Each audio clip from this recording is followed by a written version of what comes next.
Okay, so this is VMware. This is running actually an app pointing to a server down the hallway with my log on. It'll take a second. It's going to pop up and give me access to a screen where I can choose from different OSs.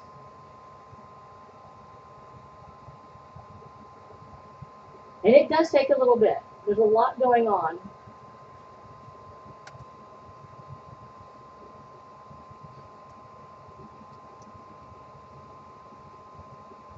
Okay, I have no idea which one I'm on. Let's just click on that one. And what will happen, you'll see this screen actually start to look like Windows truly booting inside of another machine. And they're using Server 2003. So this is why I was saying using a virtual machine is great if you want to play with an OS. And if it messes up, who cares? You did not wipe out your machine.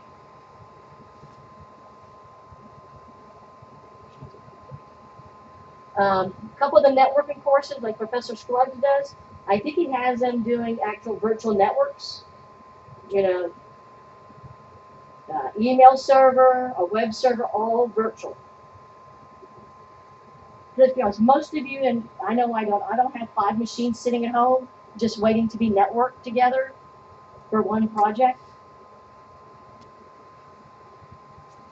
I couldn't afford it or wouldn't want to. Still going.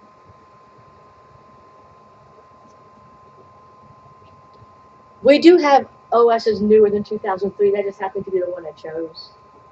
XP is still on there. It's 95 on that. 95 may still be on there. Yeah, even though it's not been supported for so long, it's ridiculous. It's still being used. No, we just really skipped Vista. No one ever needed to see that one.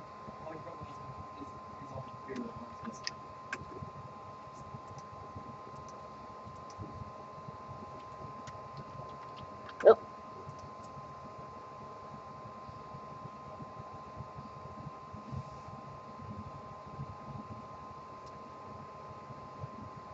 Control Alt Insert. Oh my goodness. Okay. There we go. I am just going to shut that one down.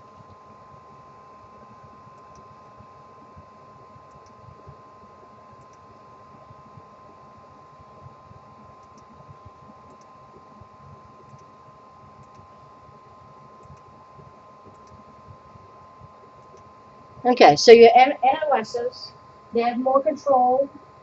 They use greater hardware, a whole bunch of different components.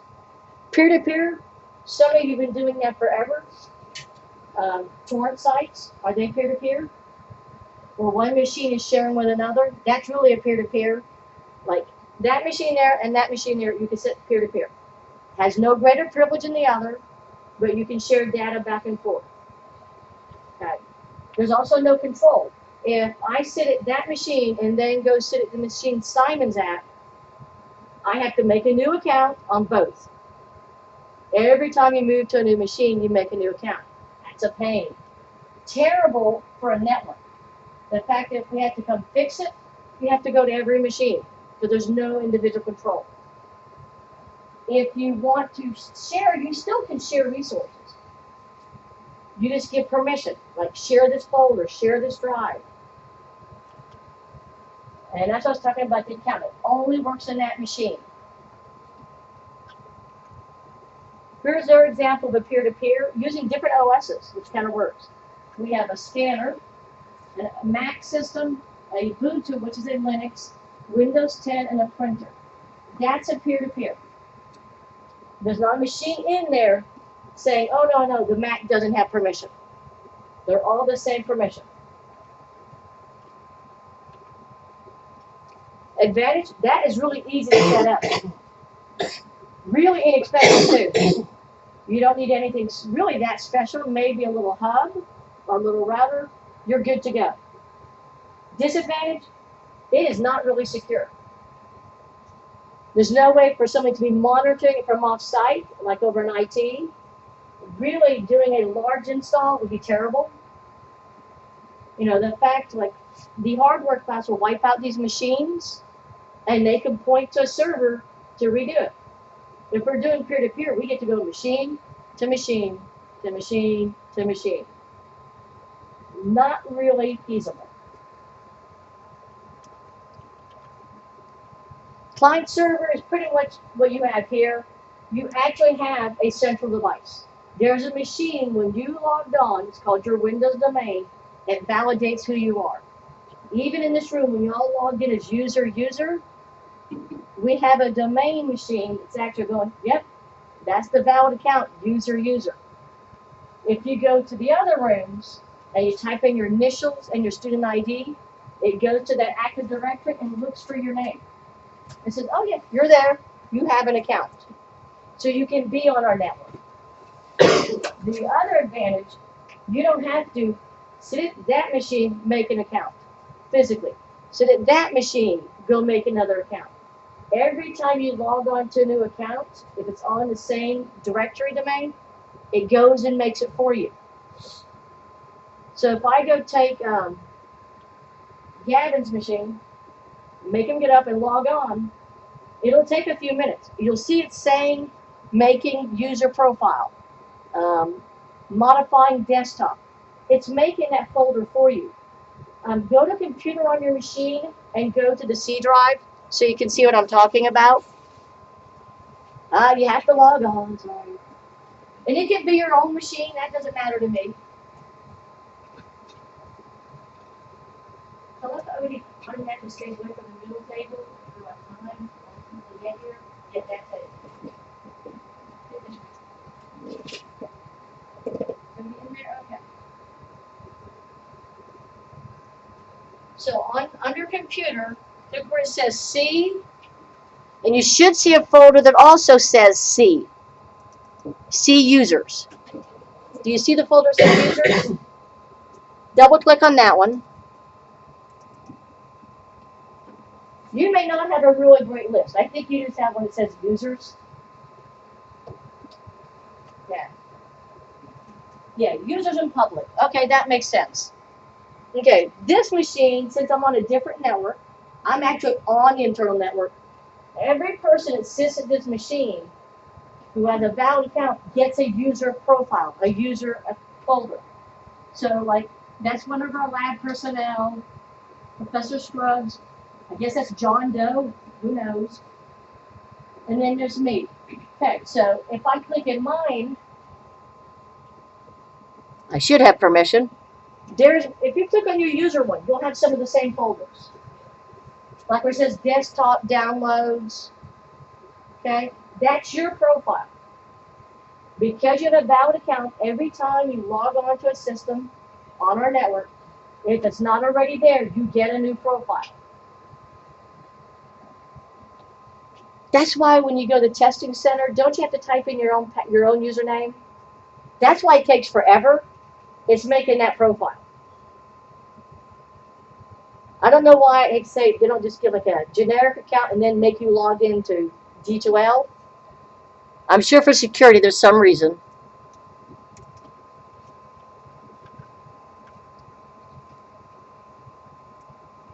Let's do that. Clients, when we talk about client server, clients, anything that asks for a help or request.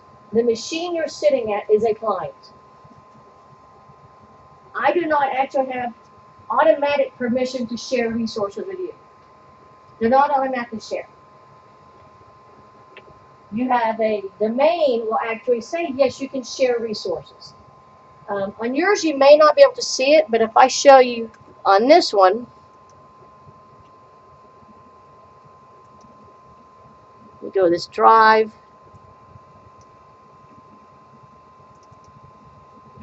This drive is not actually in my machine. It's a network drive. Okay? And we have all these folders. I do not have permission to go into all those folders. Like, let me click on this one. It says not accessible. They did not share it with me. I should have permission to go into mine. Yeah. If I wanted to have somebody permission to it, I would actually visit with IT and say, can you give them permission to my folder on that drive? Like if we're working on a project.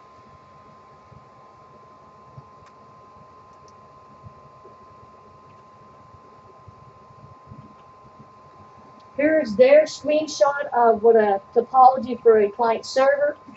You have your outer systems, the Mac, Windows, Windows 7, Windows 10, but you have that central device. That's the domain controller.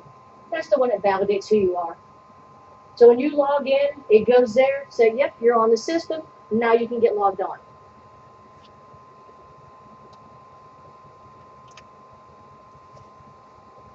If you're using a network operating system on a client server network, things you'll get to do: manage client data. If you're the administrator, you can look at those folders like on mine that show different names. You can delete them. You can go look at them. You can do authorization. Authorization is saying, yes, you get into the folder, no, you did not. Like the folder I could get into versus the one I could not. You can also control different types of user file access. Just because I can get into a folder doesn't give me permission to edit and delete. Sometimes you just have read-only permission where you can view things. So you can change that. You can say, you do not get on the network at all. For some reason, you're not on the network. You can dictate communication rules. What protocols, what times.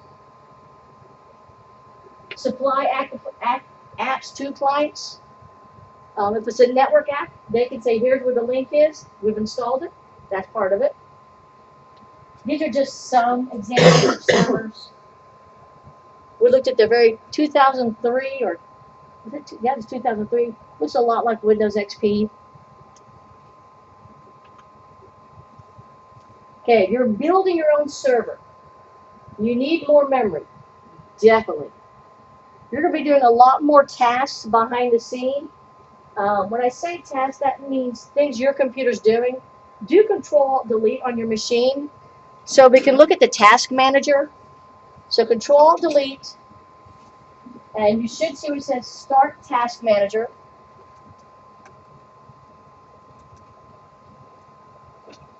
And like applications, I'm not running much, but when I go to where it says Processes,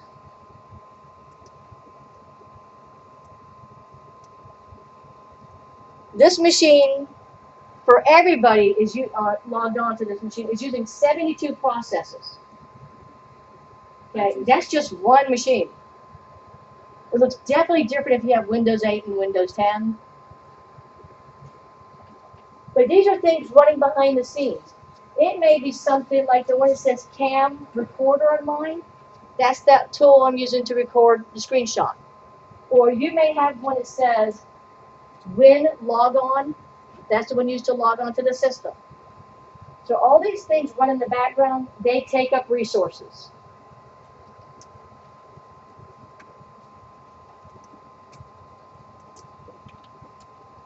More processing, they mean a better processor, better CPU, maybe a system with more than one processor.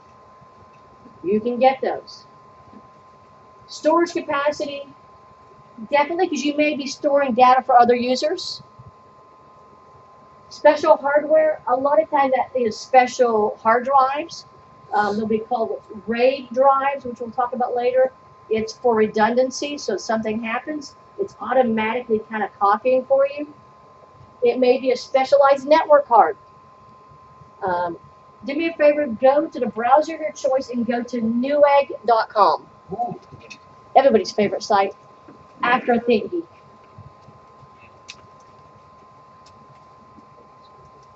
If you've never ordered from Newegg, they actually have a very good reputation on refunds.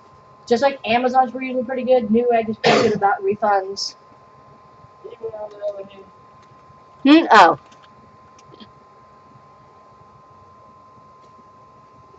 While you're in Newegg, just type in NIC, where it says search.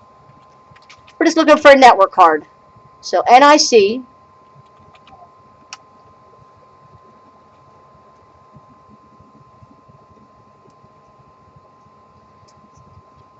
And if I just look at the very first one, I see it's a whopping $27. Okay, that's perfect for a client machine. That is not going to be a network card for a server. Where it says sort by at the top, change it to not featured, put highest price.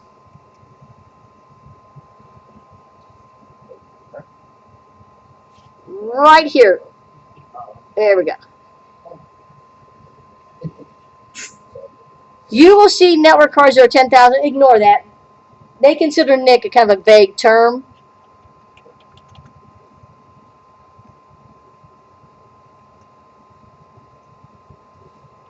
Like I scrolled down, I went a little bit to like page 5. Yeah, there's a network card that's $1,400. Quite a few of them. You know, the price of most of our computers and maybe a little extra. Or to make it even sound worse, the price of 7 of my first cars. My first car cost $200. It didn't turn left. Not kidding. You can get home. You just have to plan it. But yeah. So you basically can compete in NASCAR. No, it went the wrong direction. Yep. But so $27 versus $1,400. Yeah. Again, individual system on a server, handling a lot of data.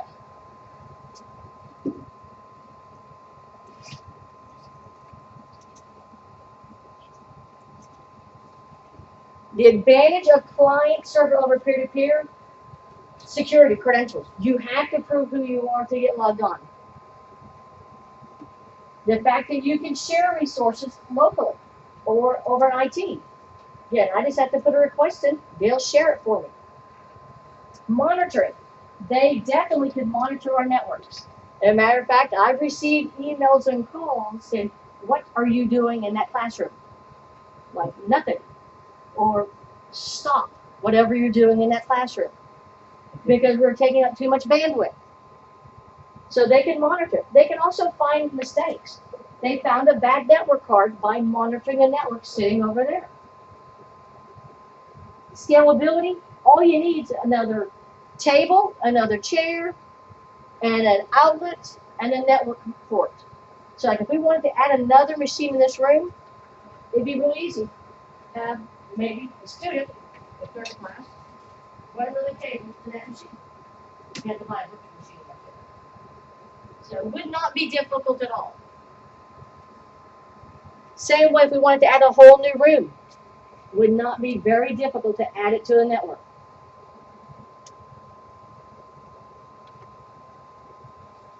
Okay, services are tasks or applications made by the system. Go back to that task manager that we were just at. So number Control-Alt-Delete, task manager, and you should see a tab that says services.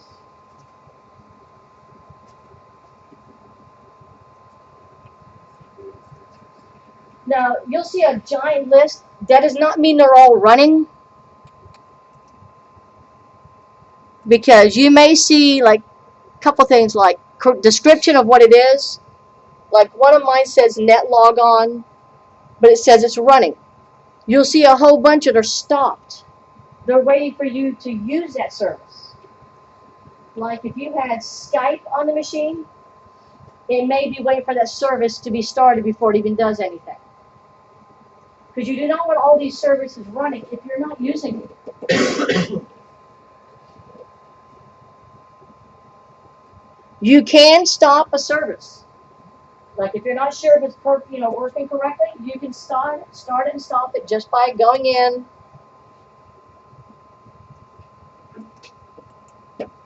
I can right click on it and just tell it start, or right click on it and tell it stop.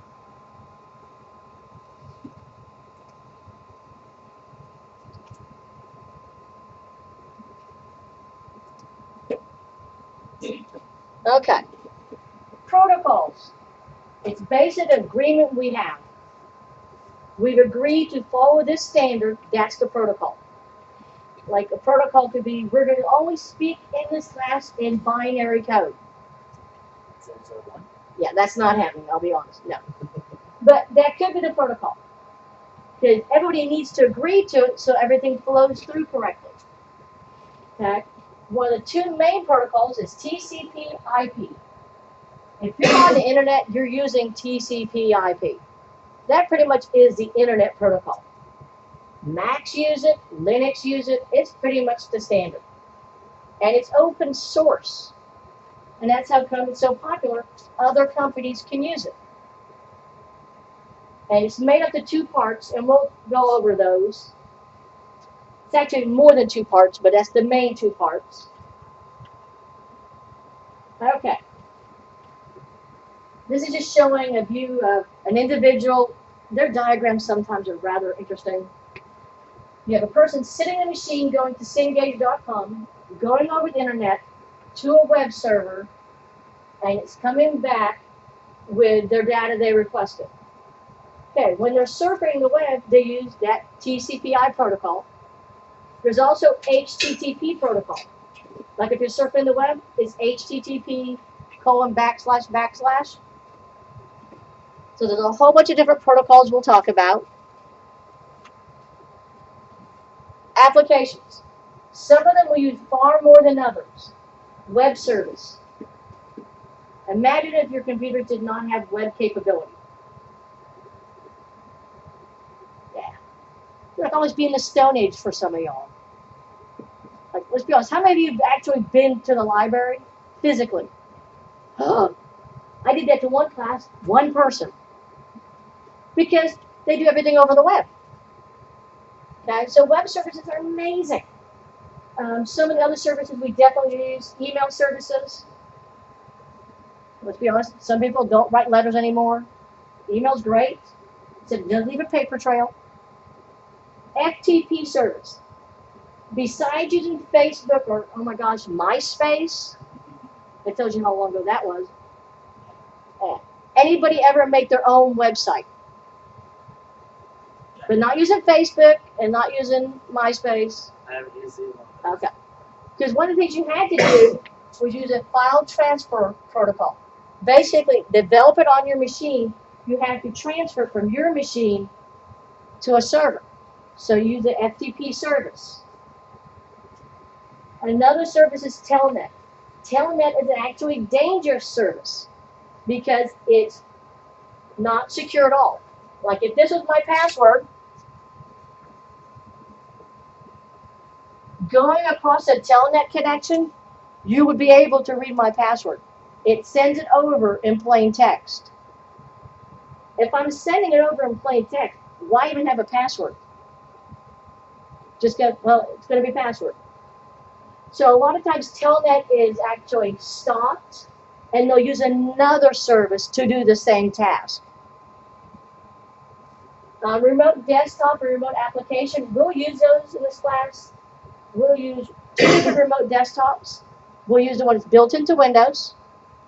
And some of you may have used one at one time called TeamViewer.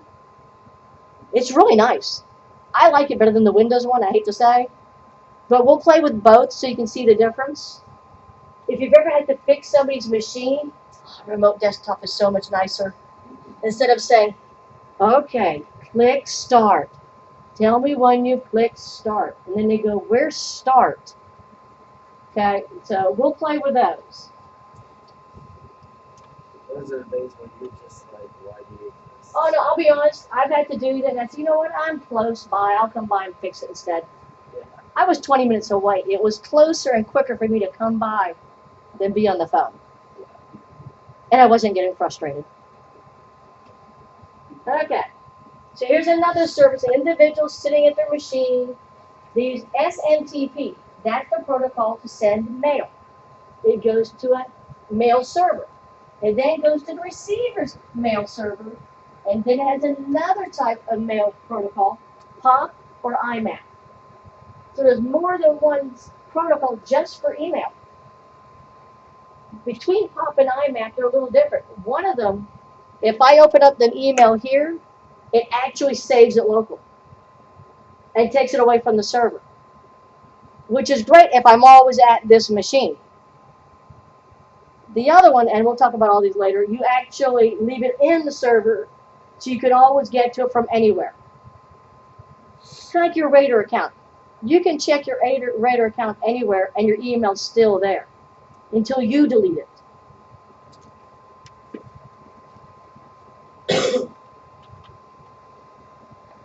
This is a screenshot of a remote desktop. They've got the app running and then you're connecting to another machine. The advantage of using it, it really looks like you're on their machine. 100%. Like if I remote desktop to my machine downstairs, I guess I did that last semester.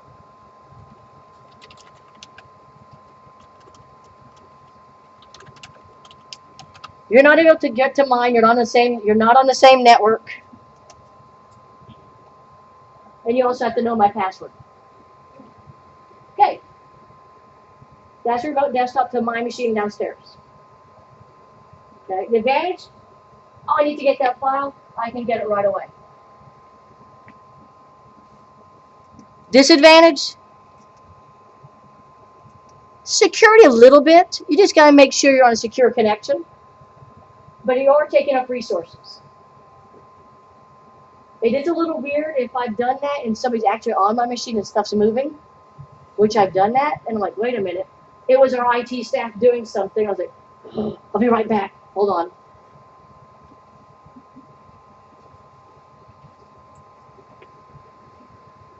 Or anybody ever had Professor Dewey for a class? He said, I'm going to put something on your desktop, and I'm thinking, desktop. Now, all of a sudden, I'm sitting there, and stuff is flying onto my computer desktop. All these folders and files. I'm like, okay, never mind.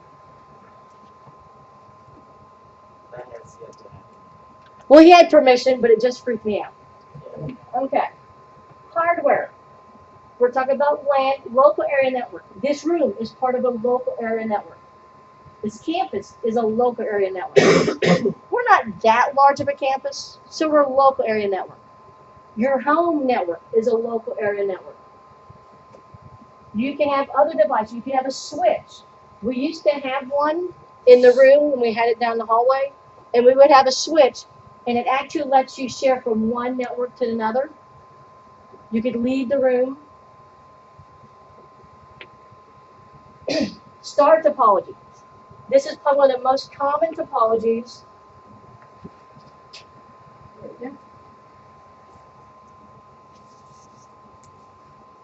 And the mixed picture will show it, most likely, hopefully. That one right there. That's a star topology. We have our computers on the outside, and then we have a switch in the middle. Kind of like your router at home. If you have more than one device connected to it, that router is your star component. The advantage of the star is if the Mac machine over here gets corrupted, the cable gets cut, or it just broke, it doesn't affect the other machines. The Windows machine can work great, the Ubuntu. If Windows 10 goes down, it doesn't affect anybody else. Bad thing, the switch goes down, you basically have standalone machines. Okay? And that's probably like your house. If your router at home goes down or your modem, are you surfing the internet? Nope, you're done for the day. Go find something else to do. It's usually when you're watching a video, playing a game. There's different levels of switches. You have home use ones, the bottom one. It's only got 8 ports. The one in the top about it's got 24 ports. So it would definitely cover this classroom. By the time we added in the printer, if we had a closed caption camera in here, we'd connect to it. And then you have industrial grade. That one right there, that's probably about the size of a file cabinet. And really, it's just a whole bunch of switches in there, if you look at it. Now, there are some really good jobs dealing with switches. Cisco. They are pretty much one of, if not the major, close to it, they are the switch company. Okay? If you're Cisco certified, you can make some really nice money. However, those certifications cost a lot of money, like $3,000. but you're making that money back rather quickly.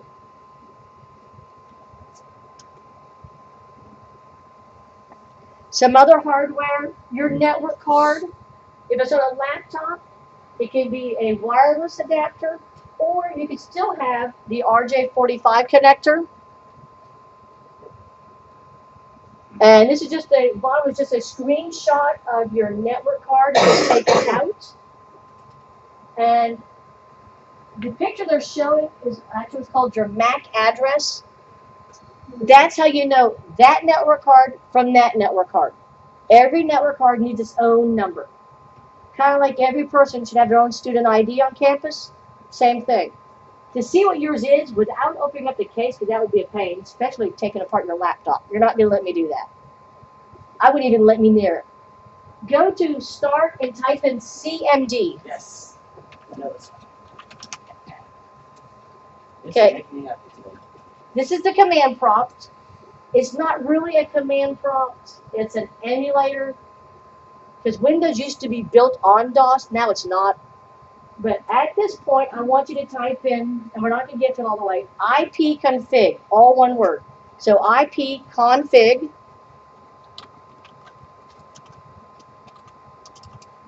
Hit enter. All this is going to show you, at least it might only see really one thing. The DNS, which we'll talk about later, my IP address. I have an IP4 address, and mine is 10.55.10.204. That's my, basically like my student ID or the name of that machine. Okay? And then we subnet just saying which network we belong to. Okay. Type in ipconfig/all.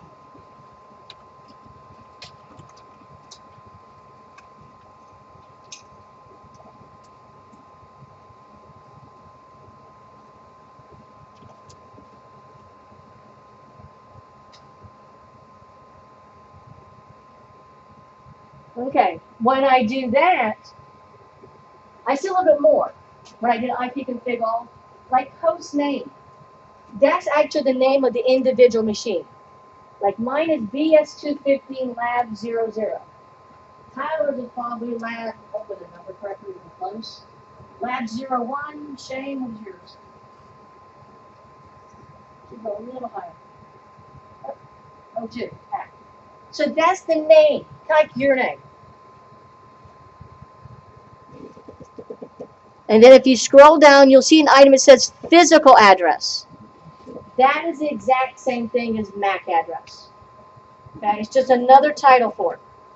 And most of you, Shane, what does the first three sets of numbers on your physical address, what does your set? On the Ethernet adapter local, you see it? First three groups, yeah. FO, 4D, 2A, or A2. And what was the third set? A2. A2? Except for those on their own machines, are your first three sets pretty much the same? Yeah.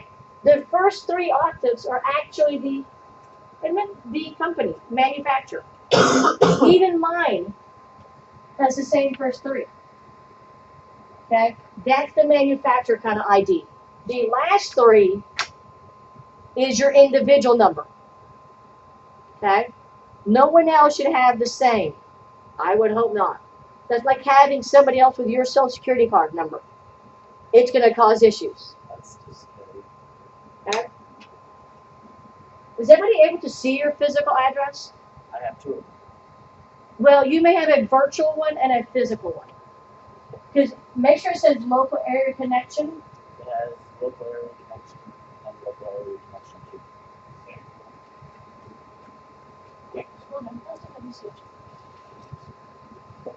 Right there. Okay, the one below that says local area 2, it says loopback. That's a virtual connection. It's not an exact, not an actual physical card. Okay. Yep. Like I said, I'm moving lines right now, so.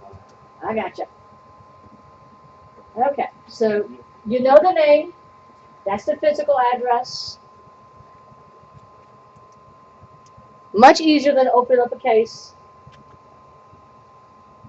Okay. Back to some other hardware. Switches. You can have more than one switch. If you think about this campus, science and math, connected to business, connected to fine arts, we can have switches going from one to the next. That makes up our backbone. Our backbone is how we're connected to the whole campus.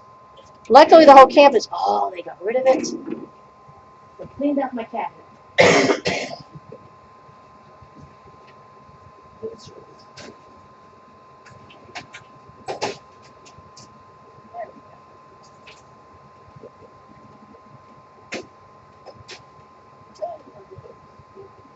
Okay.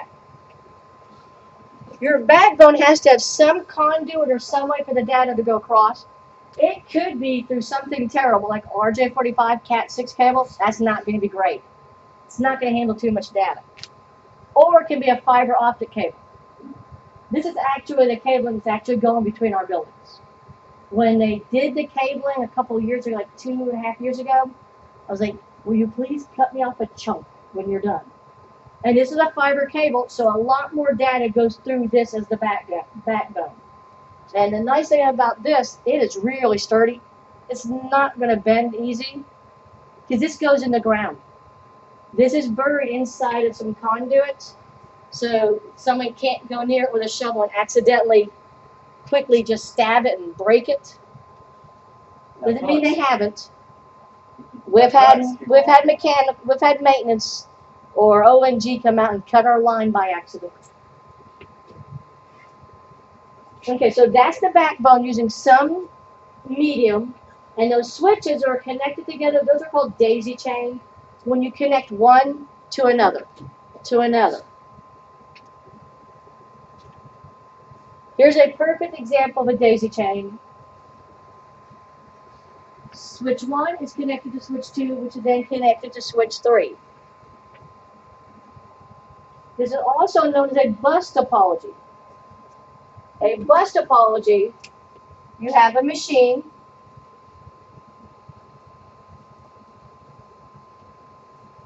These are the CPUs connected to a single line. That's a bus. Okay, they all go across one. Or like on this one, this is the bus going across. Pretend this is just one machine going across one bus, one line. Star bus is when you have a central device on a bus.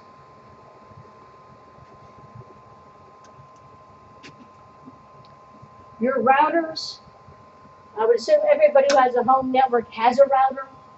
It's a way to manage traffic between 2 or more machines. The nice thing, part of its job is to find the best route. Kind of like when you get your GPS out and like tell me how to get here, it finds the best route. That's what a router does. That path can change every day because of the amount of traffic going through. So that's like if you're going to the airport one day at 2 in the morning, maybe a really nice route. Go at 7, takes you a totally different direction. The ones for home, they're called small office, home office, or SOHO. Go back to Newegg and type in router so you can see what they have there. You'll probably see yours.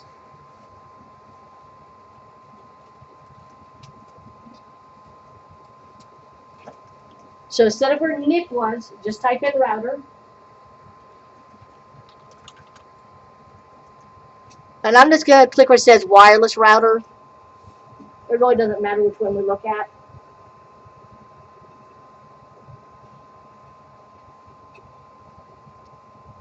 Okay, and kind of like the other thing, prices go over the place. I found a $35 router. That kind of makes me worried. All the way up to $136. You'll see ones that look like upside down spiders. Mm-hmm. Yeah. That's not. Yeah. That's an expensive one. That's about $200. Again, that matters depending on how much traffic is going across, how much you're managing it.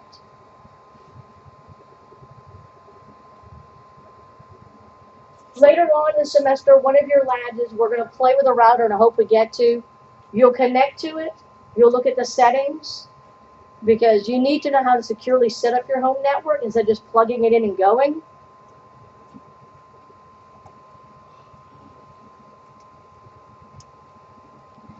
Okay, difference between a router and a switch. Switch is only local. Router, you get to leave. You can go to the internet. You can go to the network. You can leave the campus.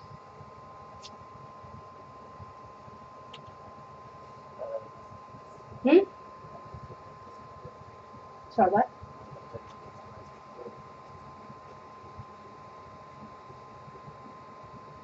Yeah, they're not always correct. Yeah.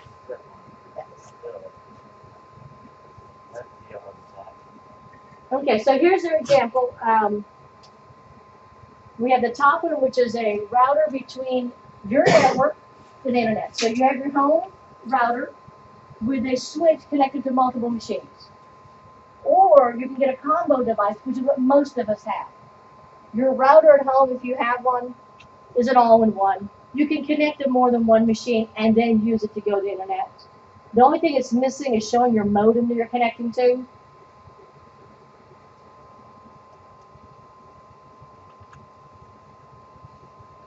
This is just showing you another view. This is, say, like 3 different rooms in this building with 3 switches then connecting to the router. The switches can communicate to each other, but until we have that router, we cannot leave the campus.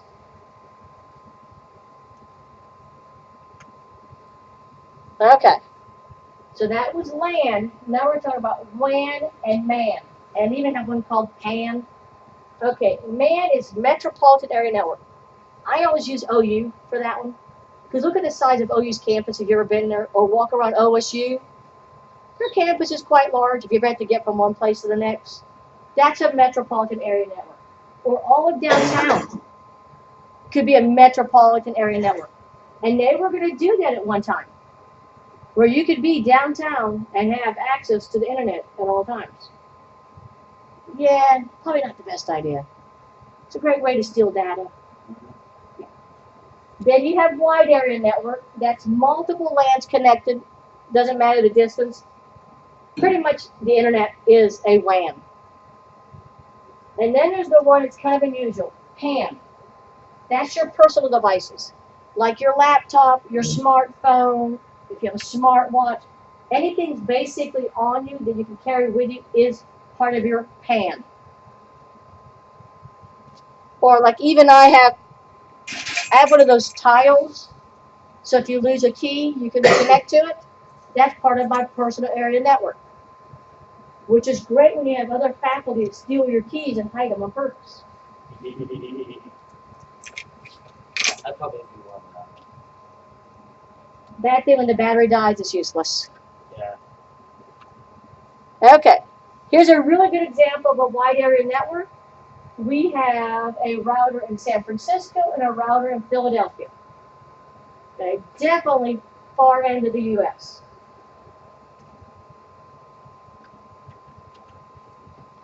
Okay, I know I'm not going to be able to cover in 15 minutes the OSI layer. Okay, this is an item that's going to take about 20, 30 minutes.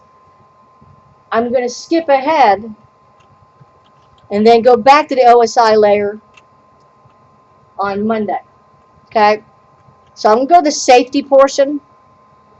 Okay, you are going to deal with physical things. I mean, if you're adding rooms of network devices, you will have to get in ceilings, put holes in walls. You're also carrying equipment, which can be heavy. So you do have to worry about it. You also have to worry about not shocking yourself and the devices. Okay, so a couple of things you should always know, and this goes with pretty much everything. I assume everybody knows the best and quickest way to get out of this building. You know where the exits are, right? Yeah. Don't you do that occasionally when you go somewhere new? You kind of look around and go, okay. Especially when it's storm season, you go, okay, I see the exit. You should know where they're at. Emergency alert system. We have one of those. Well, we have fire alarms, but we have the emergency alert system. If you have your cell phone, we have that rave system. where you get that text say, don't come to campus, it's closed because of bad weather? I don't think that's enough. Has anybody not signed up for that? It is something really nice. You just go to Rose State's website and just type in emergency alert, and they'll send, you can put in multiple phone numbers, they'll email you, they'll call you. They'll call you on the way to campus, so you can just turn right back around and go home, which is great. But that's an emergency alert system. We also have it in here, that phone. That's only an emergency phone. I can't make calls out except to security. Sprinkler systems, yes, we have them now.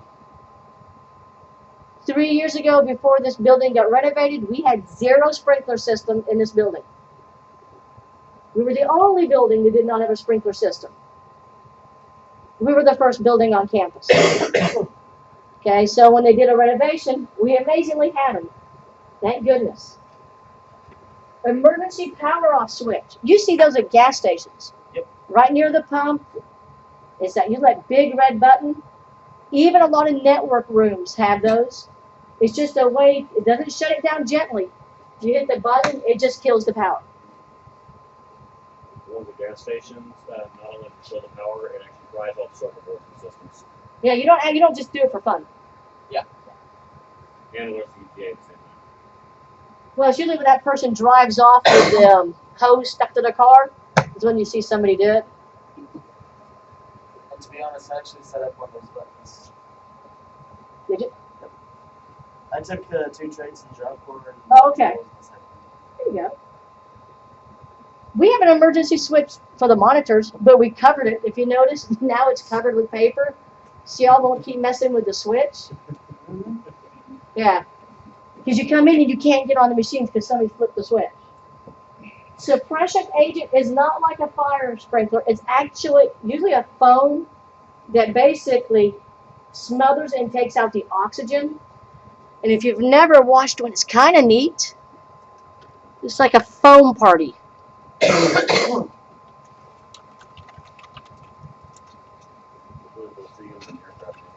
That's the one, yeah, the airplane hangar, yep.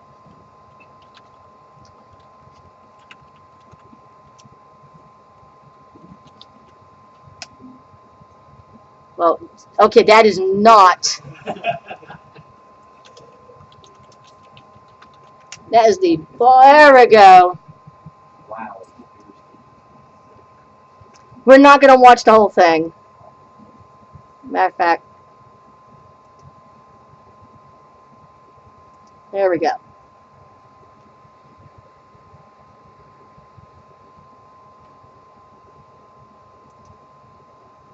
Okay. If you can't tell, you see the exit signs at the top? You can barely see them. You can just still see the red. Okay, that's a suppression agent. It takes away the oxygen so it's not going to go any further.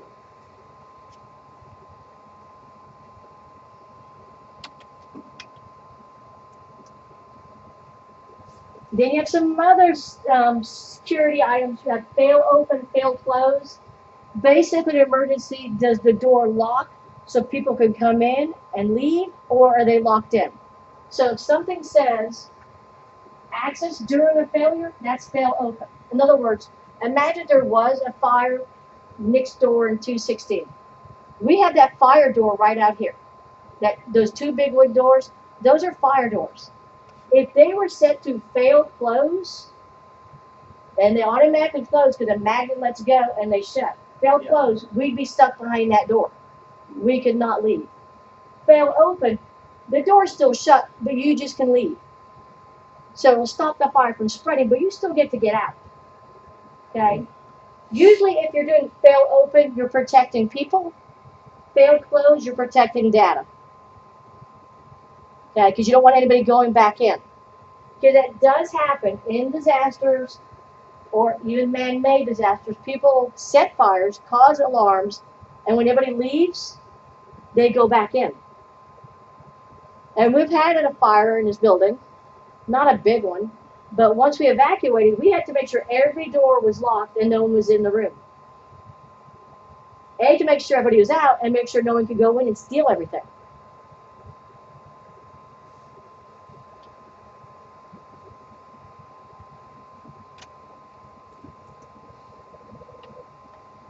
Material safety data sheet, that is really just the procedures.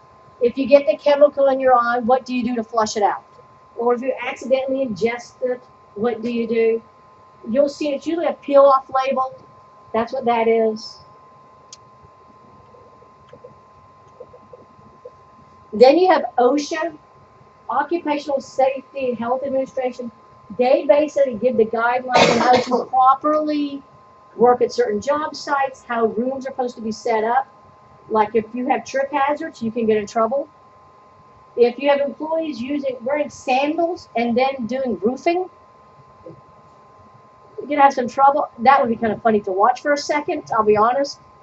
As long as they can be safe, but they'll even tell you what tools you can use. OSHA can be called in, and if you have somebody notices a whole bunch of violations, they can actually call in and turn in an OSHA complaint. And they will come out and they will find the company, or at least give them, you need to get this fixed by this date.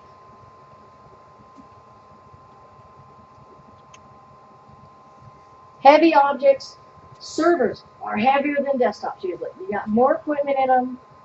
You need to know the proper way to lift items. You do not get the item and hold it far away as possible. You are not doing good for your balance. It needs to be as close as possible. Less likely to trip forward. Supposed to lift with your legs and your arms, not your back. And I know everybody's done this when you've lifted something, you do that twist motion. Don't do that.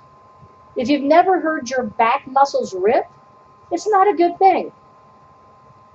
Okay? I have. I went to catch that picture of that dog. I went to catch that dog one day, and I went to grab him, and I just heard a rip all the way down my back. And I went, well, that's going to be bad. 2 months I had to lecture only standing up the whole time. Now if the dog runs, it's like, you'll come back whenever. Not chasing you.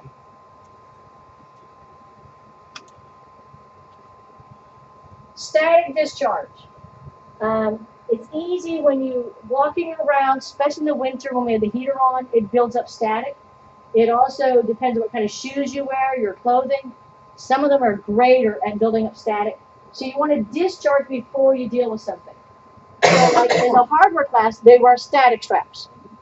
Or a lot of times when I go somewhere, and I know it's got a lot of static, I carry my keys, and when I come into a room, I'll tap my keys on something metal to discharge. Or some of the work studies I knew I built up static, I would walk behind them with my keys and just zap them on the neck because they were falling asleep. Okay. The static can be bad enough. You can have it where it just shortens the life of a component, or catastrophe, you pretty much have ruined it. You can get enough static where your finger will blister if you build it up. Already talked about that. This is just showing an example when working inside a computer. Use this static bracelet and connect it to a metal portion of the case, not any components. Okay, troubleshooting. Kind of like the other day when Destiny couldn't get on the machine. We called in Roy so he could troubleshoot it. Basically, identify the problem. Couldn't get on the network. That's kind of easy. Ask the user questions. Have you ever been able to get onto it? Well, they couldn't this summer. Forgot to tell them. Possible theory. Well, what's the obvious thing? The first thing I check, I make sure the wire is still plugged in. So check the obvious things first. If you think you've got it, actually test it and then make sure it works. Just don't say, I've got it, and then walk away. Fix it and test it. And then it says if theory is not fixed, it says establish a new one or escalate it. When it says escalate, it does not mean make it worse. Okay, escalate means move it up the chain. Like if you ever call into Cox Cable, or even when you're calling Cengage, if you end up having to call them, they may do an escalation where you call and they can't handle it, they'll handle it up to the person above them. That's escalating it, not making it worse. Come up with a plan. Implement it Make sure it truly works. And if this is part of your job, you really should document what you've been doing. That way, if all of a sudden, 2 weeks from now, the same thing happens, and you spent hours fixing it, if you've got it documented, you can go, oh, there's my notes, and there's your steps how to fix it. Okay, something I do and don't do. I do not do summary slides. We've just talked about them. Okay? So on Monday, we'll come back. We'll do the OSI portion, and then we'll start chapter 2. Okay? Otherwise, we're close to almost being a few minutes early. We're good. I'll see Sunny in about 20 minutes. Otherwise, we're done. See y'all later. Or you can hang out and visit. Any questions, though? I didn't even ask.